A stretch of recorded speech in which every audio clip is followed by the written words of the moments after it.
ಇಷ್ಟು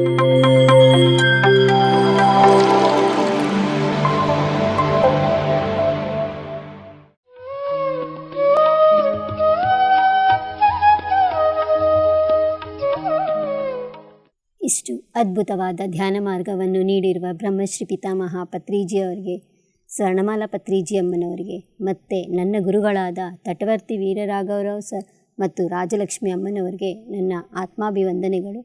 ನನ್ನ ಹೆಸರು ಸುನೀತಾ ರಮೇಶ್. ನಾನು ಬ್ಯಾಂಗ್ಳೂರಿಂದ ಬಂದಿದ್ದೀನಿ. ನಾನು ಈ ಧ್ಯಾನ ಮಾರ್ಗಕ್ಕೆ ಬಂದುಬಿಟ್ಟು 4 ವರ್ಷ ಆಯಿತು. ನಾನು ಈ ಧ್ಯಾನಕ್ಕೆ ಹೇಗೆ ಬಂದೆ ಅಂದರೆ ದುಃಖದಿಂದ ಬಂದೆ. ಅಂದರೆ ಈಗ ಕರೋನಾ ಟೈಮಲ್ಲಿ ನಮ್ಮ ಹಸ್ಬೆಂಡು ತೀರೋಗ್ಬಿಟ್ರು. ತುಂಬ ದುಃಖದಲ್ಲಿದ್ದಾಗ ಹೀಗೆ ಮೊಬೈಲಲ್ಲಿ ನೋಡ್ತಾ ಇದ್ದಂಗೆಲ್ಲ ಅದು ಒಂಥರ ಇಷ್ಟ ಆಯಿತು. ಏನೋ ಎಲ್ಲರ ಎಕ್ಸ್ಪೀರಿಯೆನ್ಸ್ ನೋಡ್ತಾ ಇದ್ದರೆ ಅಯ್ಯೋ ಅವ್ರಿಗಿಂತ ನಂದು ಎಷ್ಟೋ ಪರವಾಗಿಲ್ವಲ್ಲ ಅಂತ ಒಂದೊಂದು ನೋಡೋಕ್ಕೆ ಸ್ಟಡಿ ಮಾಡಿದೆ. ಎಲ್ಲ ಎಕ್ಸ್ಪೀರಿಯೆನ್ಸ್ ಎಲ್ಲ ಕೇಳಿದೆ. ಕೇಳಿದ ತಕ್ಷಣ ಅಯ್ಯೋ ನಾನು ಯಾಕೆ ಮಾಡಬಾರ್ದು ಅಂತ ಹೇಳ್ಬಿಟ್ಟು ಸ್ಟಾರ್ಟ್ ಮಾಡಿದೆ. ಆ್ಯಕ್ಚುಲಿ ನಾನು ಯೂಟ್ಯೂಬಿಂದ ಬಂದಿದ್ದು.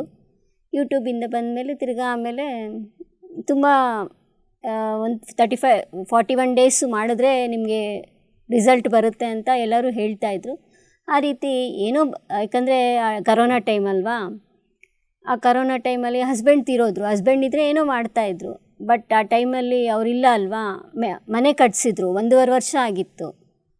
ರೆಂಟ್ಗಳೆಲ್ಲ ಖಾಲಿ ಆಗೋಗ್ಬಿಟ್ಟಿತ್ತು ಮನೆಯಲ್ಲಿ. ಆಗ ಏನಪ್ಪ ಮಾಡೋದು, ಬ್ಯಾಂಕ್ ಕಷ್ಟ ಆಗುತ್ತಲ್ಲ, ಏನು ಮಾಡೋದು, ಯಾರು ಖಾಲಿ ಮಾಡ್ಕೊಂಡು ಹೊಟ್ಟೋಗ್ಬಿಟ್ರು. ಇರೋರೆಲ್ಲರೂ ಖಾಲಿ ಮಾಡ್ಕೊಂಡು ಹೊಟ್ಟೋದ್ರು. ಕರೋನಾ ಇರೋದು ಕಾರಣದಿಂದ ಖಾಲಿ ಮಾಡ್ಕೊಂಡೋದ್ರು. ಆ ಟೈಮ್ನಲ್ಲಿ ಎಷ್ಟು ತೊಳಲಾಡಿದ್ದೀನಿ ಅಂದರೆ ಅಷ್ಟು ತೊಳಲಾಡಿದ್ದೀನಿ. ಇದನ್ನು ನೋಡಿದ್ನಲ್ಲ, ಯಾಕೆ ನಾನು ಮಾಡಬಾರ್ದು ಅಂತ ಹೇಳ್ಬಿಟ್ಟು ಶುರು ಮಾಡಿದೆ. ಆವಾಗಿಂದ ಶುರು ಮಾಡಿದಾಗ ಏನೋ ಒಂಥರ ಖುಷಿ ಆಗ್ತಾಯಿತ್ತು, ನೆಮ್ಮದಿ ಆಗ್ತಾಯಿತ್ತು. ಯಾಕಂದರೆ ಮೆಡಿಟೇಷನಿಂದ ಎಲ್ಲ ಎಕ್ಸ್ಪೀರಿಯೆನ್ಸ್ ಎಲ್ಲ ಕೇಳಿದ್ನಲ್ಲ, ಅದನ್ನು ನೋಡಿದಾಗ ನನಗೂ ಒಂಥರ ಚೆನ್ನಾಗಿದೆಯಲ್ಲ, ಮಾಡಿ ನೋಡೋಣ, ಯಾಕೆ ಎಷ್ಟೋ ಪ್ರಾಬ್ಲಮ್ ಸಾಲ್ವ್ ಆಗಿದೆಯಂತಲ್ವ, ನಾನು ಮಾಡೋಣ ಅಂತ ಹೇಳ್ಬಿಟ್ಟು ನಾನು ಶುರು ಮಾಡಿದೆ. ಎಷ್ಟೋ ನನಗೆ ಎಕ್ಸ್ಪೀರಿಯೆನ್ಸ್ ಆಯಿತು. ಅದರಿಂದ ನಾನು ತುಂಬ ಆನಂದಪಟ್ಟೆ. ತಿರ್ಗಾ ಇನ್ನು 41 ಡೇಸ್ ಆಗೋಕ್ಕಿಂತ ಮುಂಚೆನೇ ರೆಂಟ್ಗೆಲ್ಲ ಬಂದುಬಿಟ್ರು ಮನೆಗೆ.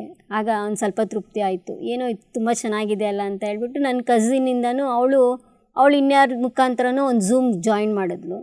ಅಲ್ಲೂ ಒಂಥರ ಚೆನ್ನಾಗಿತ್ತು. ಒಂದು 1/2 ಅವರ್ ಧ್ಯಾನ ಮಾಡಿಸ್ತಾಯಿದ್ರು, ಇನ್ನೊಂದು ಸ್ವಲ್ಪ ಸತ್ಸಂಗ ಮಾಡ್ತಾಯಿದ್ರು ಮಾರ್ನಿಂಗು. ಹಾಗೆ ಸ್ವಲ್ಪ ದಿನ ಕಳೀತು. ಅಲ್ಲೂ ಸ್ವಲ್ಪ ಎಕ್ಸ್ಪೀರಿಯೆನ್ಸಸ್ ಆಗ್ತಾಯಿತ್ತು. ಅವ್ರು ಧ್ಯಾನ ಮಾಡಿಸ್ತಾಯಿದ್ರು, ಏನೂ ಮಾಡಿಸ್ತಿರ್ಲಿಲ್ಲ, ಸುಮ್ಮನೆ ಹಾಗೆ ಧ್ಯಾನ ಮಾಡಿಸ್ತಾಯಿದ್ರು. ಒಬ್ಬರು ಮ್ಯೂಸಿಕ್ ಇಡ್ತಾಯಿದ್ರು, ಇನ್ನೊಬ್ಬರು ಸೈಲೆಂಟ್ ಮೆಡಿಟೇಷನ್ ಮಾಡ್ತಾಯಿದ್ರು. ಹಂಗೆ ಡೈಲಿ ಸೆಷನ್ ಅಲ್ವಾ ಕ್ಲಾಸಸ್ಸು, ಮಾರ್ನಿಂಗ್ ಝೂಮು. ಆ ರೀತಿ ಮಾಡ್ಕೊಂಡು ಹೋಗ್ತಾಯಿದ್ದೆ. ಕನೆಕ್ಟಾಗಿ ನಮ್ಮ ಪರಿಚಯಸ್ಥರು ಒಬ್ಬರಿದ್ದರು. ಇಲ್ಲಿ ಕ್ಲಾಸ್ ತುಂಬ ಚೆನ್ನಾಗಿದೆ, ಗೌರಿಬಿದನೂರು ಹತ್ರ ತಪಸ್ವಿ ಹಳ್ಳಿ ಅಂತ ಇದೆ, ಅಲ್ಲಿ ಒಂದು ಸತಿ ಬಂದು ನೋಡು, ತುಂಬ ಚೆನ್ನಾಗಿದೆ, ಅಲ್ಲಿ ತುಂಬ ಗ್ರೇಟ್ ಮಾಸ್ಟರು ಅಂತ ಹೇಳಿ ಕರ್ಕೊಂಡೋದ್ರು. ಅಲ್ಲಿಗೆ ಹೋದ್ಮೇಲೆ ಇನ್ನೂ ಎಕ್ಸ್ಪೀರಿಯೆನ್ಸ್ ಆಯಿತು. ಅದು ರಾಘವರಾವ್ ಸರ್ದು, ತಟವರ್ತಿ ರಾಘವರಾವ್ ಸರ್ದು. ಅಲ್ಲಿ ಹೋದ್ಮೇಲೆ ಏನೋ ಗೊತ್ತಿಲ್ಲ, ಅವರು ಮೆಡಿಟೇಷನ್ ಮಾಡಿಸ್ತಾ ಇದ್ದಂಗೆಲ್ಲ ನನಗೇನೋ ಒಂಥರ ತುಂಬ ಚೆನ್ನಾಗಿ ಎಕ್ಸ್ಪೀರಿಯೆನ್ಸ್ ಆಯಿತು. ಆವಾಗಿಂದ ನಾನು ಇನ್ಯಾವ ಝೂಮ್ಗೂ ಜಾಯ್ನ್ ಆಗಿಲ್ಲ. ಆ ಝೂಮ್ ಜಾಯ್ನ್ ಆದಮೇಲೆ ನನ್ನಲ್ಲಿ ಎಷ್ಟೋ ಬದಲಾವಣೆ ಆಯಿತು.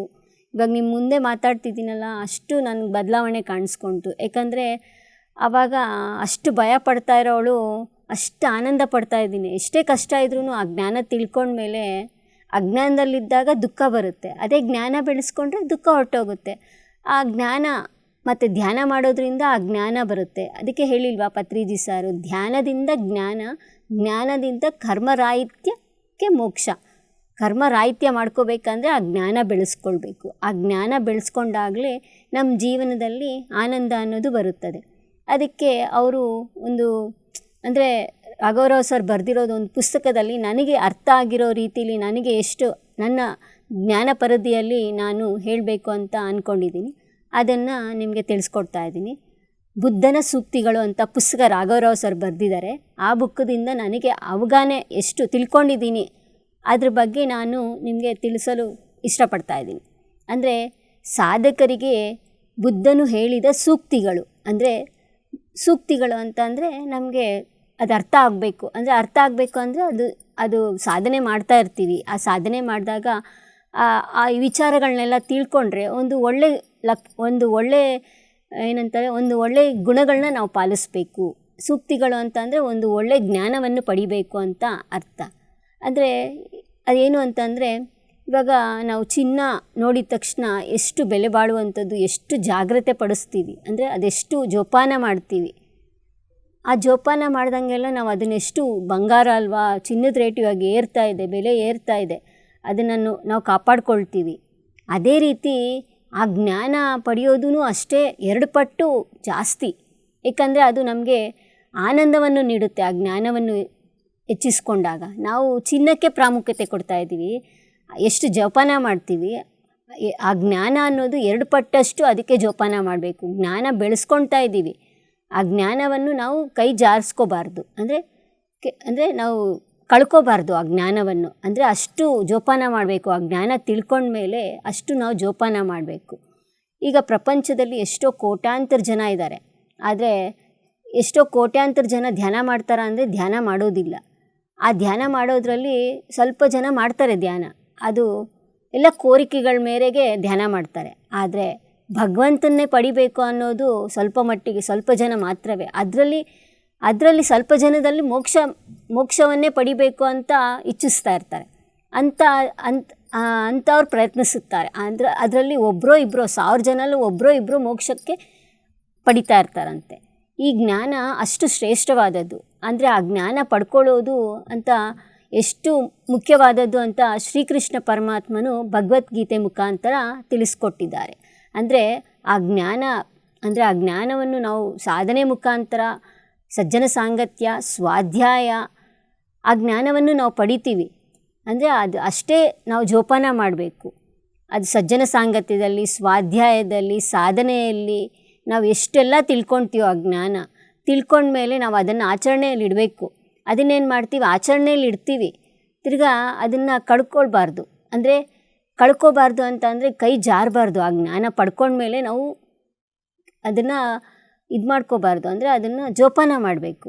ನಾವೇನು ಮಾಡ್ತೀವಿ, ನನಗೆಲ್ಲ ತಿಳಿದಿದೆ, ನನಗೆ ಜ್ಞಾನ ಬಂದುಬಿಟ್ಟಿದೆ, ಸಾಧನೆ ಬೆಳೆದಿದೆ ಅಂತ ಹೇಳಿಬಿಟ್ಟು ಅದನ್ನು ಮಾಡಬಾರ್ದು ಕೆಲಸಗಳನ್ನೆಲ್ಲ, ತಪ್ಪು ಕೆಲಸಗಳನ್ನ ಮಾಡ್ತಾರೆ, ಮತ್ತು ಕೆಟ್ಟ ಮಾತುಗಳನ್ನ ಆಡ್ತಾರೆ.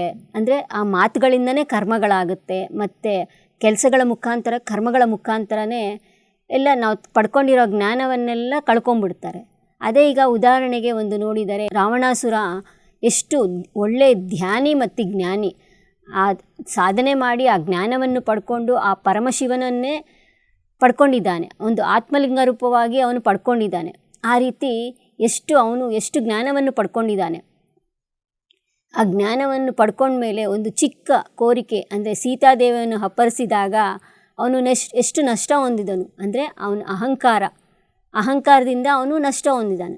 ಅಲ್ಲಿ ಆತ್ಮಲಿಂಗವನ್ನು ಪಡ್ಕೊಂಡಿದ್ದೀನಿ ಅಂತ ಹೇಳಿಬಿಟ್ಟು ಮೇಲಿನ ಲೋಕಕ್ಕೆಲ್ಲ ಹೋಗ್ಬಿಟ್ಟು ಗಡಗಡ ಆಡಿಸ್ಬಿಟ್ಟನಂತೆ, ಅಂದರೆ ಭಯಪಡಿಸ್ತಾ ಇದ್ದಾನಂತೆ ಎಲ್ಲ ದೇವರುಗಳು. ನಾನು ಜ್ಞಾನವನ್ನು ಪಡ್ಕೊಂಡಿದ್ದೀನಿ, ಪರಮಶಿವನಿಂದನೇ ನಾನು ಆತ್ಮಜ್ಞಾನವನ್ನು ಪಡ್ಕೊಂಡಿದ್ದೀನಿ ಅಂತ ಅಹಂಕಾರ ಮೆರೆದನಂತೆ. ಕೊನೆಗೇನಾದ, ಪತನ ಆದ್ನ. ಅದಕ್ಕೆ ಆ ಜ್ಞಾನವನ್ನು ನಾವು ಪಡಿಬೇಕು ಅಂತ ಎಷ್ಟು ಕಷ್ಟಪಡ್ತೀವಿ, ಅದನ್ನು ಕಷ್ಟಪಟ್ಟಿರೋದನ್ನು ನಾವು ಸುಲಭವಾಗಿ ಯಾವುದೋ ಒಂದು ಇಲ್ಲದ ಸಲ್ಲದ ಮಾತುಗಳನ್ನ ಆಡಿ, ಇತರರನ್ನ ಮೋಸ ಮಾಡಿ, ಅಧರ್ಮದಿಂದ ಮಾಡಿದಾಗ ಅಹಂಕಾರ ಏರೋಗ್ಬಿಡುತ್ತೆ. ಅಂದರೆ ನಾನೇ ಮಾಡ್ತಾಯಿದ್ದೀನಿ ಕ್ಲಾಸು, ಇಷ್ಟೆಲ್ಲ ನಾನೇ ಕ್ಲಾಸ್ ಮಾಡ್ತಾಯಿದ್ದೀನಿ, ಇನ್ಯಾರೂ ಮಾಡೋಕ್ಕೆ ಸಾಧ್ಯ ಆಗೋದಿಲ್ಲ ಅಂತ ಅಹಂಕಾರದ ಮೆರಿತಾರೆ. ಅಹಂಕಾರ ಮೆರೆದಾಗ ಅದು ಎಲ್ಲವೂ ಕಳ್ಕೊಂಬಿಡ್ತಾರೆ. ಈಗ ನಾವು ದುಡ್ಡು ಎಷ್ಟು ಜಾಗ್ರತೆಯಿಂದ ಕಾಪಾಡ್ಕೊಳ್ತೀವಿ, ಎಷ್ಟು ಕಷ್ಟಪಟ್ಟು ದುಡ್ಕೊಳ್ತೀವಿ, ಸಂಪಾದನೆ ಮಾಡ್ತೀವಿ. ಸಂಪಾದನೆ ಮಾಡೋದು ಎಷ್ಟು ಕಷ್ಟ, ಅದೇ ನಾವು ಖರ್ಚು ಮಾಡೋದು ಅಷ್ಟು ಸುಲಭ. ಅದು ಖರ್ಚು ಮಾಡಿಬಿಡ್ತೀವಿ, ಎಷ್ಟು ಬೇಗ ಸುಲಭವಾಗಿ ಖರ್ಚು ಮಾಡಿಬಿಡ್ತೀವಿ. ಅದೇ ಆ ಧ್ಯಾನ ಮಾಡಿಕೊಂಡು ಆ ಜ್ಞಾನ ಸಂಪಾದನೆ ಮಾಡಿಕೊಂಡು ಸಾಧನೆ ಮಾಡಿ ಆ ಶಕ್ತಿ ಪಡ್ಕೊಳ್ತೀವಿ. ಶಕ್ತಿ ಪಡ್ಕೊಂಡಾಗ ಆ ಜ್ಞಾನವನ್ನು ನಾವು ಉಳಿಸ್ಕೋಬೇಕು, ಅದನ್ನು ಖರ್ಚು ಮಾಡಬಾರ್ದು. ಅದೇ ಆತ್ಮಶಕ್ತಿಯನ್ನು ಹೆಚ್ಚಿಸ್ಕೊಳ್ಬೇಕು. ನಾವು ಆತ್ಮಶಕ್ತಿಯಿಂದಲೇ ಇದನ್ನೆಲ್ಲ ನಾವು ಪಡ್ಕೋಬೋದು, ಅಂದರೆ ಆ ಧ್ಯಾನದ ಮುಖಾಂತರ.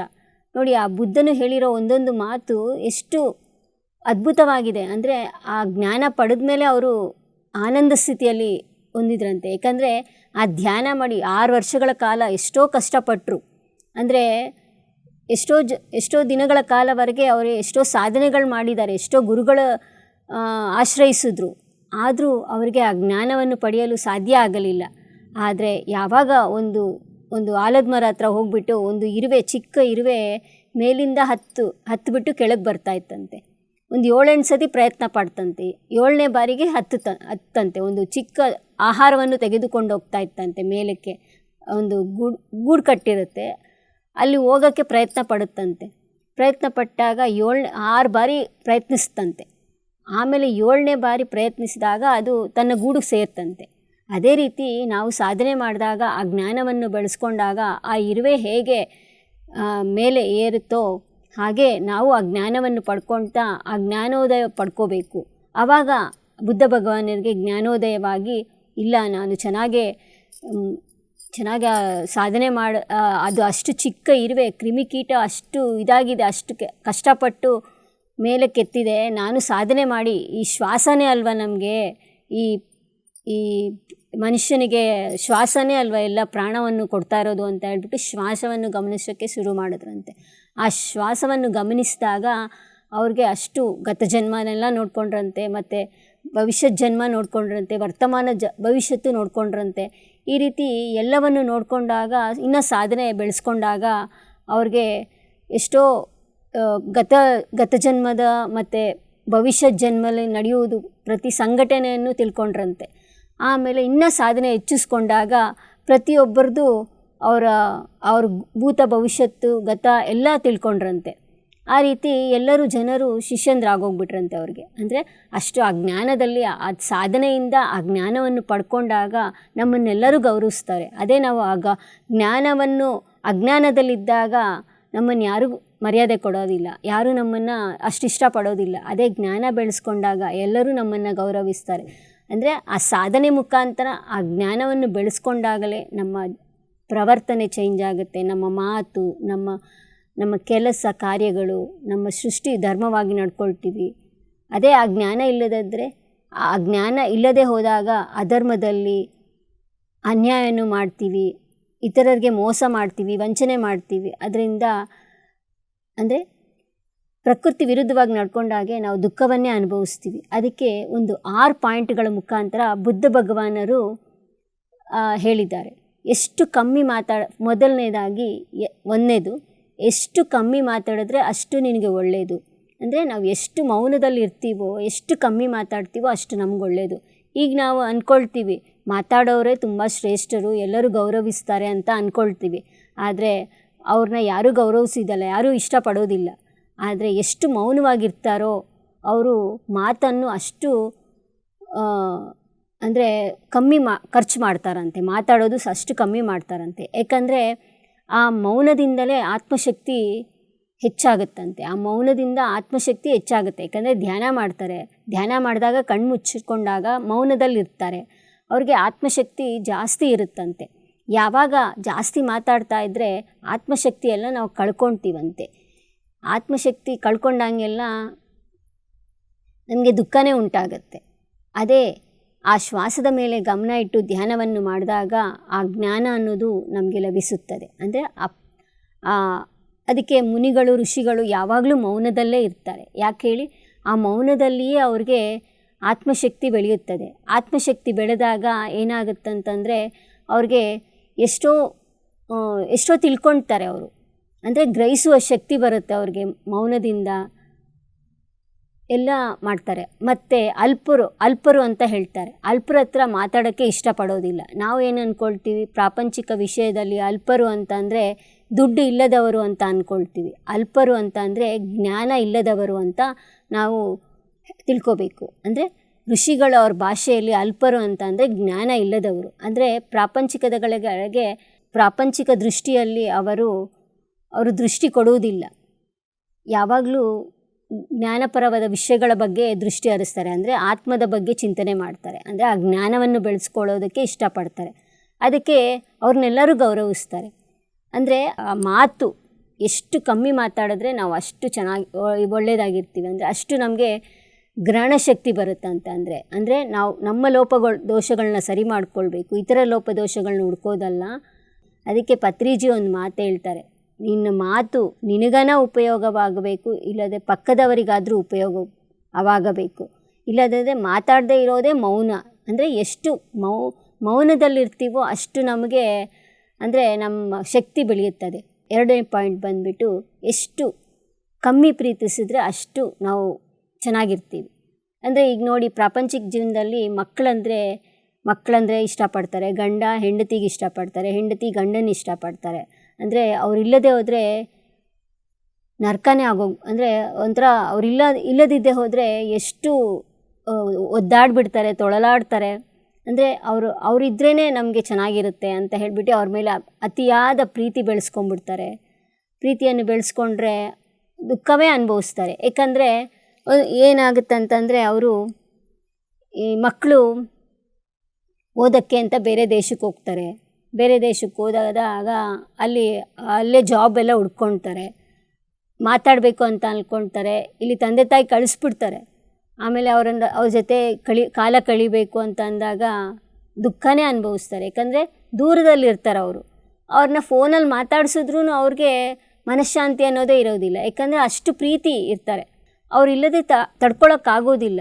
ಏಕೆಂದರೆ ಅವ್ರು ದೂರ ಹೋಗಿದ್ದಾರೆ ಅಂತ ಇಲ್ಲಿ ತಂದೆ ತಾಯಿಯದವರು ನರಕ ಯಾತನೆ ಪಡ್ತಾ ಇರ್ತಾರೆ. ಅಂದರೆ ಆ ಮಕ್ಕಳ ಮೇಲೆ ಪ್ರೀತಿ ತೋರಿಸೋ ಬದಲು ನಿನ್ನ ಮೇಲೆ, ಅಂದರೆ ನಿನ್ನ ಆತ್ಮದ ಮೇಲೆ ಪ್ರೀತಿ ತೋರಿಸ್ಬೇಕು. ಅಂದರೆ ನಿನ್ನ ಸಾಧನೆ, ಆ ಭಗವಂತನ ಮೇಲೆ ದೃಷ್ಟಿ ಹರಿಸ್ಬೇಕು. ಆ ಸಾಧನೆ ಅಂತ ಅಂದರೆ ನಾವು ಆ ಭಗವಂತನ ಮೇಲೆ ದೃಷ್ಟಿ ಹರಿಸಿದಾಗ ನಮಗೆ ಬಂಧಗಳು ಅಡ್ಡಿ ಆಗೋದಿಲ್ಲ. ನಾವೇನು ಮಾಡ್ತಾಯಿದ್ದೀವಿ, ಅವರಿಲ್ಲ ಅಂದರೆ ಏನು ಮಾಡೋದು, ಏನಾಗುತ್ತೋ, ಮಗ ಏನು ಮಾಡ್ತಾನೋ, ಅವ್ರ ಚಿಂತೆಯಲ್ಲೇ ಇರ್ತೀವಿ. ಅಂದರೆ ಎಷ್ಟು ಸಮಯವನ್ನು ನಾವು ವ್ಯರ್ಥ ಮಾಡ್ತಾಯಿದ್ದೀವಿ ಆ ಮಕ್ಕಳಿಗೋಸ್ಕರ. ಪಕ್ಷಿ ಚಿಕ್ಕ ಮಕ್ಕಳು ಹೆರಿಯುತ್ತೆ, ಚಿಕ್ಕ ಮಕ್ಕಳನ್ನೆಲ್ಲ ಚೆನ್ನಾಗಿ ನೋಡ್ಕೊಳ್ಳುತ್ತೆ. ಅದಕ್ಕೆ ಒಂದು ಸ್ವಲ್ಪ ರೆಕ್ಕೆ ಬರೋಷ್ಟು ದಿನಗಳ ಕಾಲ ಆ ಪಕ್ಷಿ ನೋಡ್ಕೊಳ್ಳುತ್ತೆ. ಆ ರೆಕ್ಕೆ ಬಂದ ತಕ್ಷಣ ಅದ್ರ ಪಾಡಿಗೆ ಅದು ಬಿಟ್ಬಿಡುತ್ತೆ. ಅದ್ರ ಪಾಡಿಗೆ ಅದು ತಿಂಡಿ ತಿನ್ನುತ್ತೆ. ಅಲ್ಲಿವರೆಗೂ ಆ ರೆಕ್ಕೆ ಬರೋಕ್ಕಿಂತ ಮುಂಚೆ ತಾಯಿ ಆದವಳು ಏನು ಮಾಡ್ತಾಳೆ, ಎಲ್ಲ ತಿಂಡಿಯನ್ನು ಆ ಮಕ್ಕಳಿಗೆ ಕೊಡ್ತಾಳೆ. ಸ್ವಲ್ಪ ದೊಡ್ಡದಾದ ತಕ್ಷಣ ಅದು ಎಗರಕ್ಕೆ ಶುರು ಮಾಡುತ್ತಲ್ಲ, ಆಗ ನಿನ್ನ ದಾರಿ ನೀನು ನೋಡ್ಕೊ, ನನ್ನ ದಾರಿ ನಾನು ನೋಡ್ಕೊತೀನಿ ಅಂತ ಹೇಳಿಬಿಟ್ಟು ಕಳಿಸ್ಬಿಡುತ್ತೆ. ಎಷ್ಟು ಬೇಕೋ ಅಷ್ಟು ಪ್ರೀತಿಸಬೇಕು, ಅವಸರವಿದ್ದಷ್ಟೇ ಪ್ರೀತಿಸಬೇಕು. ಅಂದರೆ ಮಿತಿಮೀರಾಗಿ ಪ್ರೀತಿಸಿದ್ರೆ ನಾವು ಅಷ್ಟು ಪ್ರೀತಿಯಿಂದ ನೋಡ್ಕೊಂಡಿದ್ದೀವಿ, ದೊಡ್ಡವರಾದಮೇಲೆ ಎಲ್ಲ ಚೆನ್ನಾಗಿ ನೋಡ್ಕೊಳ್ತಾರೆ ಅಂತ ಅಷ್ಟು ಪ್ರೀತಿಯಿಂದ ಮದುವೆ ಮಾಡ್ತಾರೆ.